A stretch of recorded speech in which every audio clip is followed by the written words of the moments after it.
కి steroid creams ఇస్తే అప్పటికప్పుడు తగ్గుతుంది, మళ్ళీ వస్తుంది. సో ఆ క్రీమ్లో కూడా స్టెరాయిడ్ కలిసిన యాంటీ ఫంగస్ని కూడా ఎంకరేజ్ చేయొద్దు. సో ఆ కండిషన్స్ కొంచెం ఒక తామరకి వేస్తే మనం ట్రీట్మెంట్ చేయడానికి ఒక 3 వారాల నుంచి 3 నెలలు కూడా పట్టచ్చు. కొన్ని సంవత్సరాలు ఆ పేషెంట్ తిరుగుతూనే ఉంటాడు ఆ తామరకి.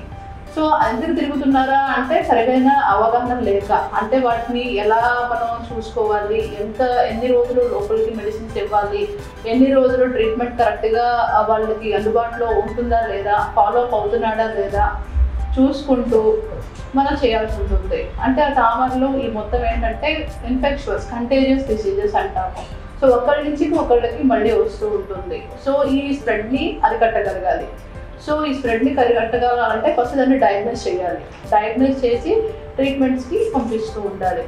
తర్వాత ఇక్కడ తామరకి అడ్వాన్స్డ్గా మనం ట్రీట్మెంట్స్ ఇస్తూ ఉంటాం. నెక్స్ట్ ఎక్కువగా ట్రీట్మెంట్స్ యాక్ని ఒకటి, మెలాస్మా ఒకటి, మొటిమలు, ఆ తర్వాత మంగు మచ్చలు. ఈ కేసులు ఎక్కువ వస్తాయి. మంగు మచ్చలకు కూడా ఎక్కువగా స్టెరాయిడ్స్ ఇప్పుడు ఇవ్వట్లేదు, బ్యాన్ చేసాము. సో ఇవ్వద్దు. సో అలాంటి కండిషన్స్కి ఆల్టర్నేటివ్గా ఇక్కడ ఏం చేస్తున్నాము అంటే లేజర్ పద్ధతి ద్వారా తగ్గించడం.